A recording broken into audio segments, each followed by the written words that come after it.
우리는 지금 하나님의 꿈이라는 주제를 가지고 이 주기도문 안에서 발견할 수 있는 하나님의 꿈에 대하여 함께 나누고 있습니다. 이 시간 지난 2주간 나누었던 말씀을 잠시 복습해 보자면, 우리는 첫 주 하늘에 계신 우리 아버지라는 문장을 통해 하나님에게는 우리를 자녀 삼길 원하시는 그 꿈이 있으시다는 것과 그 꿈을 이루기 위하여 그 아들 예수 그리스도를 십자가에 내어주셨음을 나누었죠.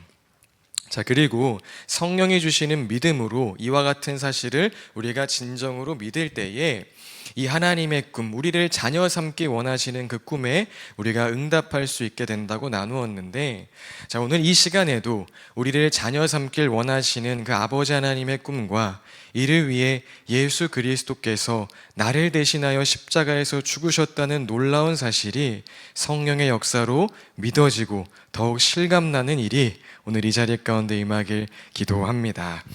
다음으로 지난주에는 그 이름을 거룩하게 하여 주시며 라는 문장을 통해 하나님의 꿈은 모든 피조 세계를 위하여 하나님의 이름이 거룩히 여김 받는 것임에 대하여 나누었습니다. 그리고 이 꿈에 응답하기 위해서는 먼저 우리가 하나님의 그 이름을 단순한 지식이 아닌 삶의 경험을 통하여 깨달아야 하며, 또 개인의 삶에서 타인과의 관계 가운데서 그 이름에 합당한 삶, 곧 여호와 이레, 여호와 라파, 여호와 샬롬과 같은 그 하나님의 이름을 선택하는 삶을 살아야 한다고 나누었죠. 여러분 어떻게 새록새록 잘 다 기억이 나십니까? 좋습니다. 사실 하나님의 이름을 거룩히 하기 위하여서 저와 여러분의 존재가 필요하지 않음에도 불구하고 난 너가 꼭 필요하다 말씀해 주시는 그 하나님의 은혜 위에 서서 우리 평생토록 하나님의 이름을 높이는 토부 가족 되시길 예수님의 이름으로 축복드립니다. 그리고 이어서 오늘은 이제 주기도문을 통해 보는 하나님의 꿈, 그 세 번째 시간인데요. 오늘은 10절의 말씀을 통해 하나님의 꿈은 하나님의 나라가 우리 가운데 임하는 것임에 대하여 함께 나누도록 하겠습니다.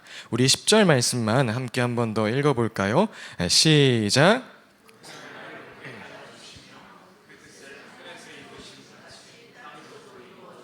아멘.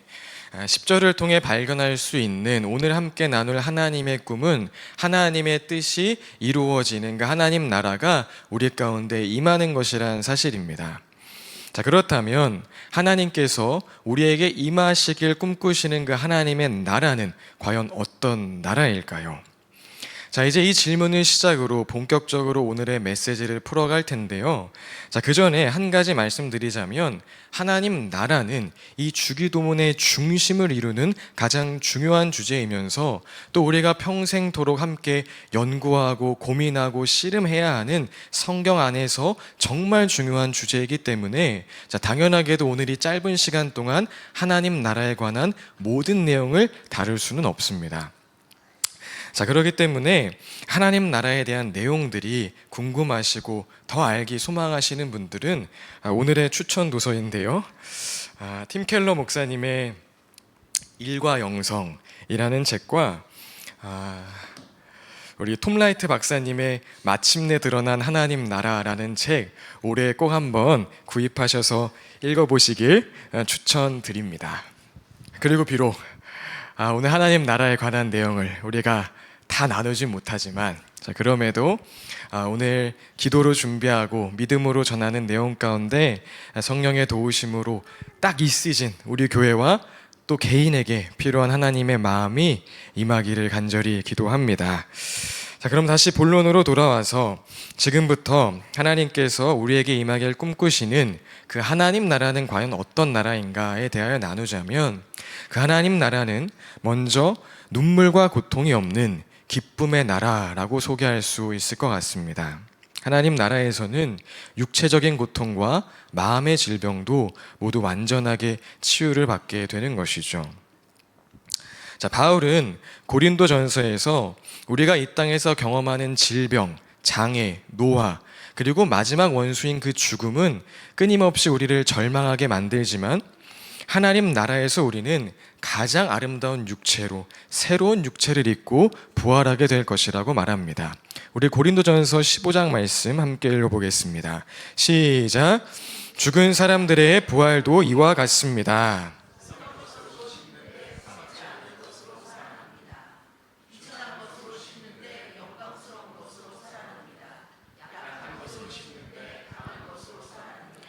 자연적인 몸으로 심는데 신령한 몸으로 살아납니다. 자연적인 몸이 있으면 신령한 몸도 있습니다. 아멘. 씨앗이 땅에 떨어져서 죽으면 그 씨앗 안에서 씨앗만으로는 도저히 상상할 수 없었던 나무가 자라고 열매가 맺히는 것처럼 하나님 나라에서는 지금 우리가 다 상상할 수 없는 그 영광의 모습, 강한 모습, 신령한 모습으로 부활하게 된다는 것입니다. 또한 육체뿐만 아니라 우리의 마음도 우리를 공감하시고 채울하시는 그 주님으로 인한 완전한 치유를 경험하게 될 텐데요. 자, 우리 히브리서 2장과 4장 말씀 함께 읽어보겠습니다. 시작. 그는 몸소 시험을 받아서 고난을 당하셨으므로 시험을 받는 사람들을 도우실 수 있습니다. 우리의 대제사장은 우리의 연약함을 동정하지 못하시는 분이 아닙니다. 그는 모든 점에서 우리와 마찬가지로 시험을 받으셨지만 죄는 없으십니다. 아멘. 여러분, 인생을 살아갈 때도 나와 같은 고통과 아픔을 겪은 누군가가 나의 마음을 공감해주고 위로해주면 이 마음의 상처가 아무는 것을 경험하곤 하는데, 자, 이처럼 하나님 나라에서는 우리의 모든 상처와 아픔을 직접 경험하심으로써 그 누구보다 잘 아시는 예수님께서 우리의 마음을 공감하시고 위로하실 것이기 때문에, 이 사실이 정말 현실될 것이기 때문에 우리의 모든 마음의 아픔과 상처 또한 치유될 것이라는 사실입니다. 우리 요한계시록 21장 함께 읽겠습니다. 시작. 보아라, 하나님의 집이 사람들 가운데 있다. 하나님이 그들과 함께 계실 것이요 그들은 하나님의 백성이 될 것이다. 하나님이 친히 그들과 함께 계시고 그들의 눈에서 모든 눈물을 닦아주실 것이니 다시는 죽음이 없고 슬픔도 울부짖음도 고통도 없을 것이다. 이전 것들이 다 사라져 버렸기 때문이다. 아멘. 자, 이처럼 하나님 나라는 육체의 질병도 우리의 마음의 상처도 완전하게 치유된 기쁨의 나라라는 것입니다. 다음으로 하나님 나라는 비교와 경쟁이 사라진 자유한 나라로 소개할 수 있습니다. 여러분, 이 땅에서 우리가 눈물을 흘리고 고통을 당하는 이유를 한번 생각해 보면 대부분 이 비교와 경쟁 때문일 것입니다. 남보다 위에 서야지 안전하고 비교를 통해 자신의 가치를 증명해야 살 수 있을 것 같다는 그 타락한 본성이 스스로에게 또 서로에게 해서는 안 되는 말과 행동으로 상처와 아픔을 주게 되는 것이죠. 자, 그래서 심지어는 이 사랑이 넘쳐야 하는 가정 안에서도 아내는 남편을 다른 남편과 남편은 아내를 다른 아내와 자녀는 부모를 다른 부모와 부모는 자녀를 다른 자녀와 비교하면서 서로 상처를 주게 되는 것이고, 또 이 은혜가 가장 넘쳐야 하는 교회 안에서도 누가 믿음이 크다, 누구는 전도를 몇 명하고 헌금을 얼마 했다더라, 누구는 어떤 경험을 하고 체험을 했다더라 와 같이 서로 경쟁하는 말을 통하여서 서로를 판단하고 정죄하고 상처 주고 상처받는 일들이 계속해서 일어나는 것이죠. 자, 그런데 하나님 나라는 이와 같은 비교와 경쟁이 사라진 자유한 나라라는 것입니다. 자, 이사야 선지자는 이사야서에서 하나님 나라를 다음과 같이 표현하는데요. 우리 함께 읽어보겠습니다. 시작. 그때에는 이리가 어린 양과 함께 살며 표범이 새끼 염소와 함께 누우며 송아지와 새끼 사자와 살찐 짐승이 함께 풀을 뜯고 어린아이가 그것들을 이끌고 다닌다. 암소와 곰이 서로 벗이 되며 그것들의 새끼가 함께 눕고 사자가 소처럼 풀을 먹는다. 젖 먹는 아이가 독사의 구멍 곁에서 장난하고 젖된 아이가 살모사의 굴에 손을 넣는다. 나의 거룩한 산 모든 곳에서 서로 해치거나 파괴하는 일이 없다. 물이 바다를 채우듯 주님을 아는 지식이 땅에 가득하기 때문이다. 네.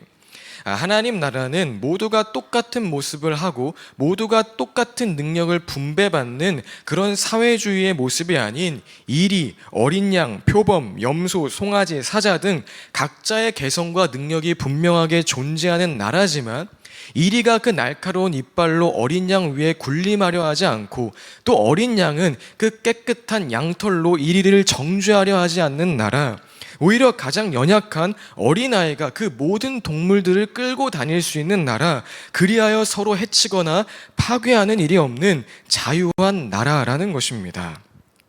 또 하나님 나라는 이 세상에서 우리가 경험하는 모든 힘의 논리, 그 높고 낮음의 인식 자체가 뒤집혀 있는, 전복되어 있는 나라이기 때문에 애초에 비교와 경쟁과 같은 것들이 들어올 수도 없죠. 우리 마태복음 18장 말씀 함께 읽어보겠습니다. 시작.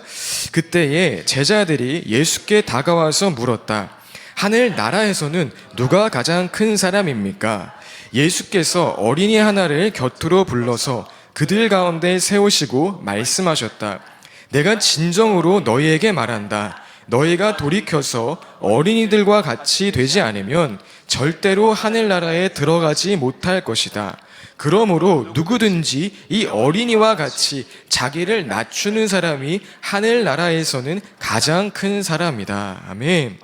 자, 이 땅의 원리로는 자기 앞가림 잘하고 번듯한 직장도 있고 성경도 많이 알고 기도도 열심히 하고 뭔가 영적으로 보이는 사람이 세상에서나 교회에서나 높은 자리를 차지하게 되겠지만, 하나님 나라에서는 자기 앞가림 잘 못하고 뭐 성경도 좀 모르고 기도도 잘 안 하고 교회도 잘 안 나오고 사람들이 볼 때에 좀 세속적으로 보일지라도 정말 예수님이 필요한 사람, 어린아이가 엄마가 필요한 것처럼 진짜 예수님이 필요한 사람, 그 은혜만을 의지하는 자가 큰 자로 불린다는 것입니다. 그리고 이와 같이 하늘나라는 우리가 이 세상에서 인식하는 힘과 권력의 구조 자체가 무너져 있는 나라이기 때문에 비교와 경쟁이 존재할 수가 없다는 것이죠. 만약 비교와 경쟁이 있다면 그것은 서로 낮아지기 위한 비교, 서로를 높여주기 위한 경쟁만이 있을 것입니다. 자, 그렇게 마지막으로 또한 하나님 나라는 사랑과 섬김이 넘쳐나는 평화의 나라라고 소개할 수 있을 것입니다. 모든 아픔과 눈물이 사라진 그 넘쳐나는 기쁨을 가지고 더 이상 비교하고 경쟁할 필요 없는 그 풍성한 자유함을 가지고 서로 섬기고 사랑하는 데에만 진심을 다하는 나라가 하나님 나라인 것이죠. 앞서 잠시 설명한 것처럼 하나님 나라에서도 모두가 다 똑같이 생긴 것이 아니라 지금처럼 누군가는 외향적이고 누군가는 내향적이고 누군가는 이과고 문과고 예체능 계열이고 누군가는 키가 크고 누군가는 힘이 세고 하겠지만, 하나님 나라에서는 하나님께서 각자에게 허락하신 그 고유한 달란트가 비교와 경쟁을 위한 무기, 서로에게 상처를 주고 고통을 주는 무기가 아니라 서로를 살리고 세우고 섬기는 그 도구로 온전한 쓰임을 받게 되는 것입니다. 자, 이와 같은 하나님 나라의 모습을 설명하는 유명한 예화가 하나 있어서 소개드리자면, 자, 그것은 바로 천국과 지옥에 있는 식탁 이야기입니다. 자, 어느 날 한 사람이 천국과 지옥을 동시에 보게 되었는데 두 곳 모두 커다란 원형 식탁 위에 풍성한 음식이 차려져 있고 사람들 손에는 자기 키보다도 큰 그 숟가락이 하나씩 들려 있었다고 합니다. 자, 그러나 그 사람이 바라본 천국과 지옥의 풍경은 완전히 달랐는데요. 지옥에는 서로를 향한 원망과 분노만이 가득했고 천국에는 기쁨과 즐거움, 그 웃음소리가 넘쳐났다고 하죠. 자, 그렇다면 왜 이와 같은 차이가 발생했을까요? 지옥에 있는 사람들은 절대 자기 입에 넣을 수 없는 그 숟가락으로 어떻게든 자기 입에 넣기 위해 발버둥 쳤기 때문이고, 이 천국에 있는 사람들은 그 숟가락으로 서로가 서로에게, 반대편에 있는 사람에게 음식을 건넸기 때문이죠. 사진 한 장 보여주시면, 네, 천국은 마치 이런 느낌이었던 것입니다. 참고로 이 그림은 우리 주예진 화백님께서 그리신 그림입니다. 이처럼 하나님 나라는 서로 사랑하고 섬김으로 인하여 평화가 넘쳐나는 나라라는 것이죠. 정리하자면 하나님 나라는 모든 눈물과 고통이 사라진 기쁨의 나라, 서로에게 눈물과 고통을 주던 그 모든 비교와 경쟁이 사라진 자유한 나라, 그리하여 서로가 그 은혜의 감격을 가지고 섬기고 사랑하는 평화의 나라라는 것입니다. 사랑하는 여러분, 이와 같은 하나님 나라에 살길 원하십니까? 여러분 모두 천국 가시길 예수님의 이름으로 축복드립니다. 우리 옆분에게 이렇게 인사할까요? 천국에서 만나요.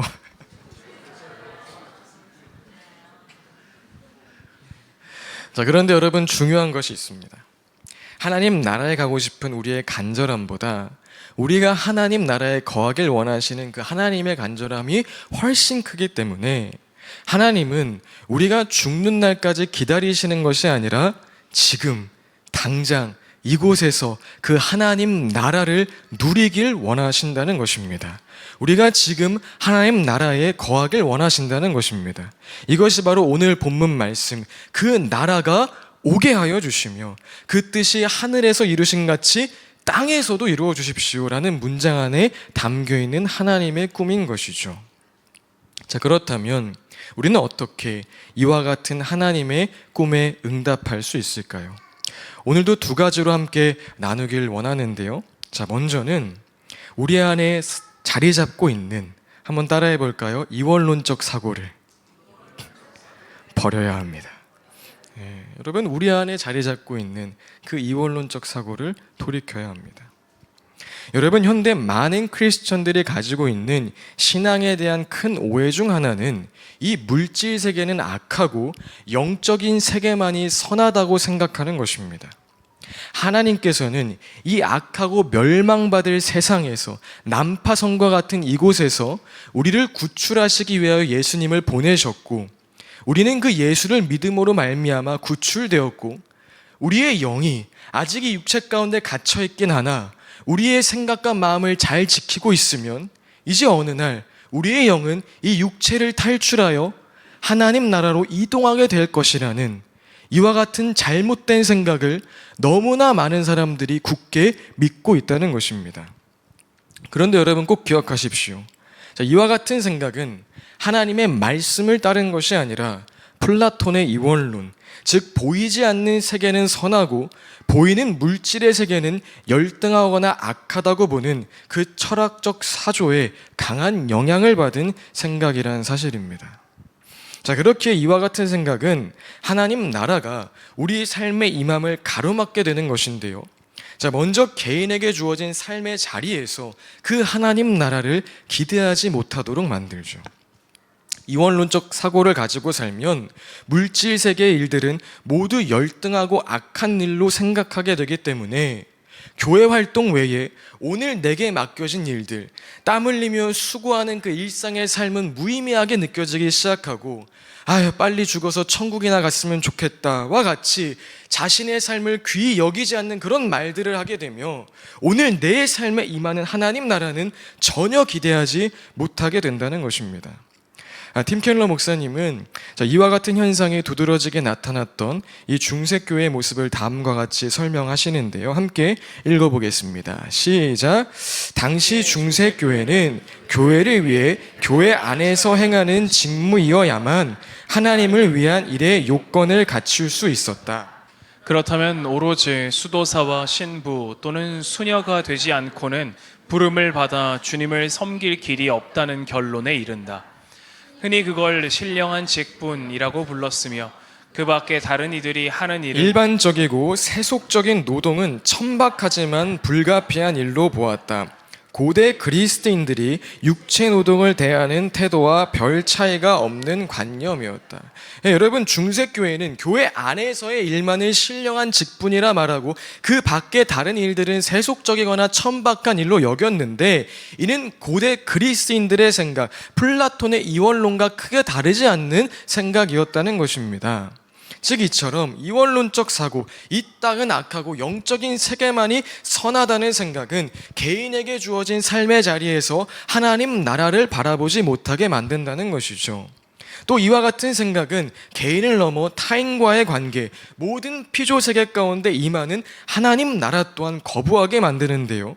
자, 이원론적 사고를 가지고 살면 물질 세계는 악하기 때문에 인간을 포함한 모든 피조 세계는 하나님 나라가 임해야 하는 그 장소가 아니라 하나님께서 재미삼아서 만드신 그냥 썩어 버려질 음식물 정도로 보게 되는 것입니다.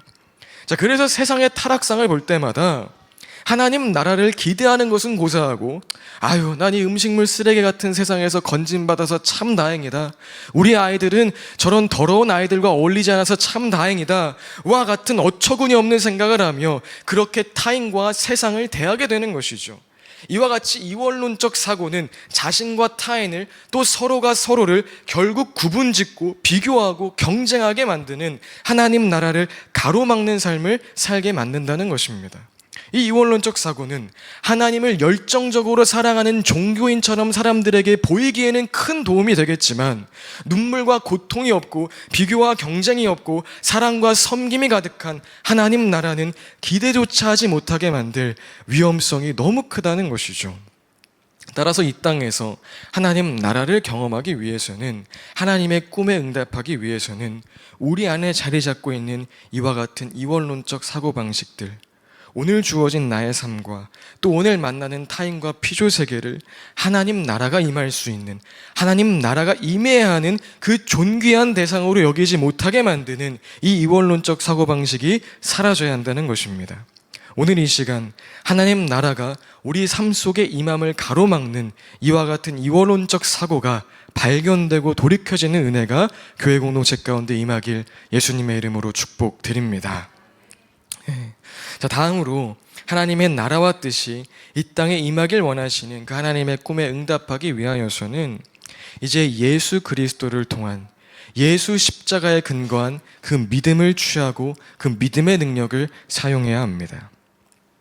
자, 여기서 먼저 믿음의 능력에 대하여 말하자면, 믿음은 보이지 않는 세계의 사실을 보이는 세계에 현실되게 하는 능력입니다. 자, 완전한 예는 아니지만, 예를 들어 여러분 다음 주 여러분 통장에 100억이 들어온다고 한번 생각을 해봅시다. 자, 이를 확실하게 우리가 믿으면 어떤 일이 일어날까요? 보이지 않는 세계의 사실이 오늘 보이는 세계의 현실 가운데 임하여서 일단 기분은 어떨까요? 기분이 일단 너무 좋겠죠. 그리고 오늘 내 삶을 불편하게 만드는 사람과 상황도 유연하게 대처할 수 있을 것입니다. 그리고 경우에 따라 원수에게도 밥 한 끼 사줄 수 있게 되겠죠. 자, 이처럼 확실한 믿음은 보이지 않는 세계의 사실을 오늘 나의 현실로 가져오는 능력이 된다는 것입니다. 여러분, 하나님 나라에서 여러분의 모든 고통과 눈물이 치유되었음을 믿으십니까? 자, 그렇다면 그 믿음은 오늘 눈에 보이는 우리의 삶 또한 치유받은 자처럼 살아가게 만들 것입니다. 여러분, 하나님 나라에서는 더 이상 비교와 경쟁이 필요 없음을 믿으십니까? 자, 그렇다면 그 믿음은 오늘 우리 눈에 보이는 현실의 삶 또한 비교와 경쟁의 굴레에서 벗어나 내 이웃을 돌보고 섬기는 삶을 살도록 만들 것입니다. 이것이 바로 믿음의 능력인 것이죠. 그래서 히브리서는 믿음은 어떤 추상적인 단어가 아니라, 눈에 보이지 않는 단어가 아니라 우리가 바라보는 것이 현실에 나타나게 하는 것, 눈에 보이지 않는 것을 증명하는 것이라고 말하고 있는 것이죠. 히브리서 말씀 우리 새한글로 함께 읽어보겠습니다. 시작. 믿음은 우리가 희망하는 것들을 현실이 되게 합니다. 우리가 볼 수 없는 것들을 증명합니다. 우리 한 번 더 읽어볼까요? 시작. 믿음은 우리가 희망하는 것들을 현실이 되게 합니다. 우리가 볼 수 없는 것들을 증명합니다. 아멘. 자, 그런데 이 믿음이 이와 같은 능력을 진짜 발휘하기 위해서는 그 믿음이 존재하게 한 분명한 근거가 필요한데, 여러분, 우리 믿음의 근거가 무엇이라는 말입니까? 예수님. 우리 믿음의 근거, 예수님께서 그 믿음의 근거가 되어주신다는 것이죠. 아무런 근거 없는 믿음은 허상인 것처럼, 다음 주에 통장 100억 들어온다고 막 기뻐하고 있는데 어디에서도 연락받은 거 없이 혼자 막 좋아하고 있으면 저 사람 나사가 하나 빠졌나 보다 우리가 생각할 수밖에 없는 것처럼, 믿음이 진짜 능력되기 위해서는 분명한 근거가 필요한데 예수님이 우리 믿음의 분명한 근거 되어주신다는 것이죠. 히브리서 12장 말씀처럼 예수님이 우리 믿음의 시작과 마침이 되어주신다는 것입니다. 자, 왜 그럴까요? 우리가 하나님의 통치를 받는 하나님 나라의 백성이 되기 위해서는, 하나님 나라를 믿음으로 바라고 믿음으로 주장하는 하나님의 자녀가 되기 위하여서는 먼저 죄의 사슬로 우리를 사로잡고 있던 어둠의 세력이 무너져야 하고, 또 우리가 원수 마귀 아래에 있던 날 하나님을 대적하여 지은 그 모든 죄가 사함을 받아야 하는데, 예수님께서 십자가에서 이 모든 문제를 해결하셨기 때문입니다. 우리 골로새서 1장 말씀 함께 읽겠습니다. 시작. 아버지께서 우리를 암흑의 권세에서 건져내셔서 자기의 사랑하는 아들의 나라로 옮기셨습니다. 우리는 그 아들 안에서 구속 곧 죄사함을 받았습니다. 골로새서 2장 14절도 함께 읽겠습니다. 시작. 하나님께서는 우리에게 불리한 조문들이 들어있는 빈 문서를 지워버리시고 그것을 십자가에 못 박으셔서 우리 가운데서 제거해 버리셨습니다. 아멘. 즉 이와 같이 우리의 믿음은 단순한 정신 승리가 아니라 예수님께서 우리를 위하여 십자가에서 행하신 일들, 모든 어둠의 권세를 물리치시고 우리를 죄와 사망에서 건지신 그 예수님의 사역에 근거한 믿음인 것이고, 따라서 우리가 예수 이름에 근거한 믿음으로 나아간다면 그 믿음은 보이지 않는 하늘의 뜻이 보이는 이 땅 가운데 임하게 하는 진정한 능력이 될 것이라는 사실입니다. 여러분 믿으십니까? 이 예수 그리스도를 통한, 예수 그리스도 그 십자가 능력에 근거한 믿음을 소유하시고 또 사용하시는 토부 가족 되시길 예수님의 이름으로 축복드립니다. 자, 이처럼 예수님의 이름을 통한 믿음의 능력을 나타낸 성경의 장면을 하나 소개해 드리자면, 사도행전 3장에 등장하는 이 베드로가 나면서부터 걷지 못한 자를 치유하게 되었던 장면입니다. 자, 이 사건은 잘 아시는 것처럼 베드로가 성전 문 앞에 앉아있던 이 나면서부터 걷지 못한 자를 보고 그에게 나에게 은과 금은 없거니와 내게 있는 것을 당신에게 주니 나사렛 예수 이름으로 일어나 걸으십시오 라고 말할 때에 그 안진뱅이가 일어나 걷게 되었던 사건이죠. 우리 그 장면 함께 읽어볼까요? 시작. 베드로가 말하기를 은과 금은 내게 없으나 내게 있는 것을 그대에게 주니 나사렛 예수 그리스도의 이름으로 일어나 걸으시오 하고 그의 오른손을 잡아 일으켰다. 그는 즉시 다리와 발목에 힘을 얻어서 벌떡 일어나서 걸었다. 그는 걷기도 하고 뛰기도 하며 하나님을 찬양하면서 그들과 함께 성전으로 들어갔다. 아멘. 자, 그리고 우리는 이 베드로가 안진뱅이에게 선포했던 이 말을 통해 예수님의 이름에 근거한 믿음으로 나아갈 때 하늘과 땅이 연결됨을, 하나님 나라와 그 뜻이 이 땅 가운데 이루어짐을 보게 되는 것이죠. 자, 먼저 베드로의 이 선포를 통해 우리는 베드로의 현실 세계에는 분명 부족함이 있었음을 알게 됩니다. 사람을 도울 수 있는 은과 금이 없었던 것이죠. 자, 그러나 또한 내게 있는 것을 그대에게 주니라는 말을 통해 우리는 베드로가 사람 눈에는 보이지 않지만 분명히 안진뱅이에게 줄 수 있는 무엇인가를 가지고 있었음을 알게 됩니다. 바로 하나님 나라에서 이미 이루어진 일들, 하나님 나라에서 시작된 회복, 하나님 나라에서 시작된 치유, 하나님 나라에서 시작된 기쁨을 베드로는 붙들고 있었던 것이죠. 그리고 베드로가 이제 보이지 않는 세계의 일을 현실 세계 가운데 믿음으로 풀어놓기 시작하는데, 보이지 않는 하늘의 뜻이 보이는 이 땅 가운데 이루어지기를 선포하기 시작하는데, 여러분 이때 베드로가 누구의 이름에 근거하여 이 일을 행하고 있는 것입니까? 예수 그리스도의 이름에 근거하여 행하고 있는 것이죠. 예수 그리스도의 이름, 모든 죄의 사슬을 끊고 어둠의 세력을 물리치신 그 나사렛 예수 그리스도의 이름에 근거하여서 그 믿음으로 나아가고 있는 것입니다. 그리고 바로 그때 이미 시작된 하나님 나라에서의 일이 이 현실 가운데 임하여 안진뱅이가 일어나는 놀라운 역사가 일어나게 된 것이죠. 자, 이것이 바로 예수 그리스도 이름에 근거한 믿음의 능력, 하늘에서 시작된 사실이 오늘 우리의 현실 가운데 임하게 하는 능력이라는 것입니다. 이 예수 그리스도의 이름에 근거한 믿음의 능력이 우리 사랑하는 토부 공동체 가운데 임하길 다시 한번 축복드립니다. 최근에 우리가 신앙생활하며 고백하는 말들이 참 엄청난 말이라는 생각을 자주 하게 됩니다. 자, 이 땅에서 돈 좀 있는 집안에서 태어나기만 해도 우리는 금수저다, 다이아 수저다 그렇게 말하는데, 우리는 전능하신 하나님을 우리의 아빠, 아버지라고 부르죠. 또 대학병원에 친한 교수님 한 분만 계셔도 안정감이 있을 텐데 우리는 하나님을 여호와 라파, 나를 치유하시는 하나님이라고 고백합니다. 또 입시 컨설팅의 최고 전문가가 찾아와서 도움을 주겠다고 말하면 이미 대학에 합격한 것과 같은 기쁨을 누릴 텐데 우리는 하나님을 여호와 이레, 나의 모든 길을 준비하시는 하나님이라고 고백을 하죠. 또 눈물과 고통이 없고 비교와 경쟁이 없고 사랑과 섬김이 가득한 그 하나님 나라가 내 삶 가운데 임하였다고 고백하고 이 모든 일을 위하여 신이신 예수님께서 이 땅에 오셔서 나의 모든 죄와 허물을 대신하여 십자가에서 죽으셨다고 그리고 부활하셨다고 그렇게 고백합니다. 정말 이 한 문장 한 문장 생각하면 생각할수록 어마어마한 문장들인 것이죠. 자, 근데 그러면서 동시에 나는 왜 이 고백하는 것처럼 살지 못하는가? 왜 우리가 고백하는 이 내용을 누리지 못하고 왜 맨날 난 이게 부족해서, 이것이 연약해서, 나는 죄인이어서 그러고만 앉아 있는가? 왜 여전히 수많은 크리스천들은 교회 안에서조차 거룩 배틀, 순종 배틀, 믿음 배틀하며 권력과 힘을 취하려고 하는가 하는 생각을 하게 됩니다. 여러분, 도대체 왜 그럴까요? 자, 그것은 믿음의 근거를 자꾸만 예수님이 아닌 자기 자신에게 두려고 하기 때문일 것입니다.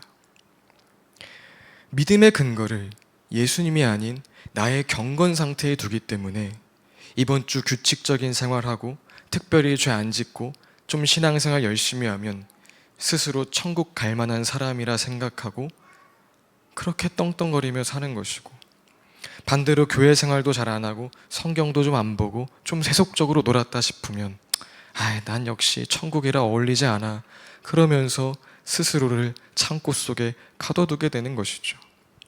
믿음의 근거를 예수님이 아닌 나의 사람 됨됨이에 두기 때문에 마음과 생각이 잘 관리되는 것 같으면 사람 앞에 그런 자신의 모습을 자랑하느라 바쁜 것이고, 다시 자신의 부족함과 연약함이 커 보이면 역시 난 안 되나 봐, 난 죄인이어서 어쩔 수 없나 봐, 신세 한탄하며 동굴로 들어가기에 바쁜 것입니다.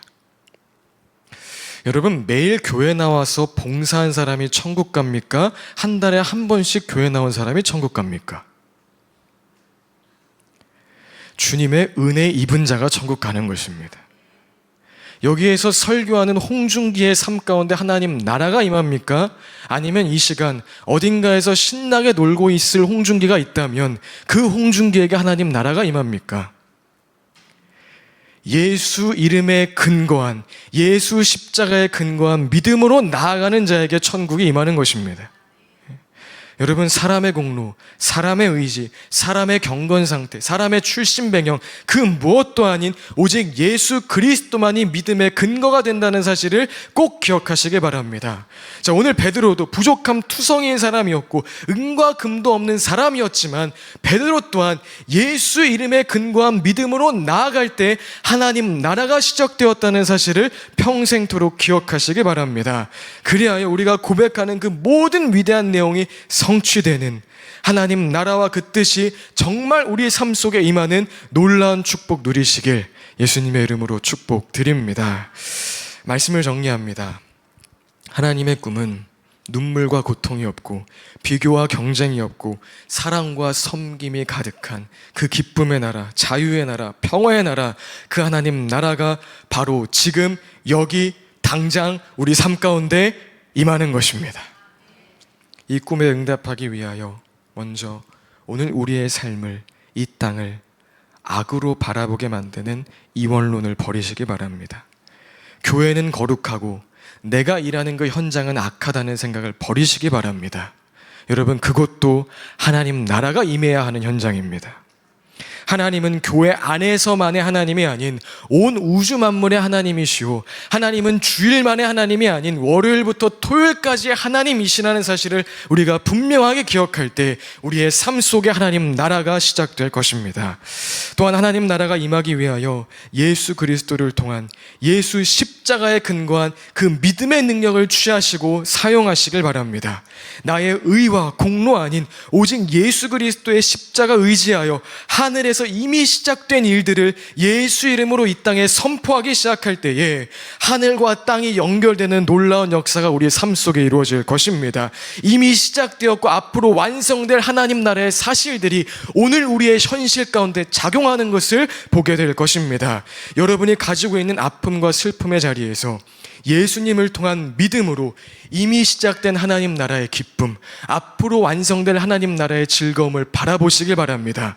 그럼 여러분의 고통과 슬픔의 자리 가운데 하나님 나라가 임하게 될 것입니다. 여러분이 만나는 비교와 경쟁의 자리 가운데서 예수님께 근거한 믿음으로 이미 시작된 하나님 나라의 자유, 앞으로 완성될 하나님 나라의 평화를 붙드시길 바랍니다. 그때 그 자리에 하나님의 나라가 임함을 보게 될 것입니다.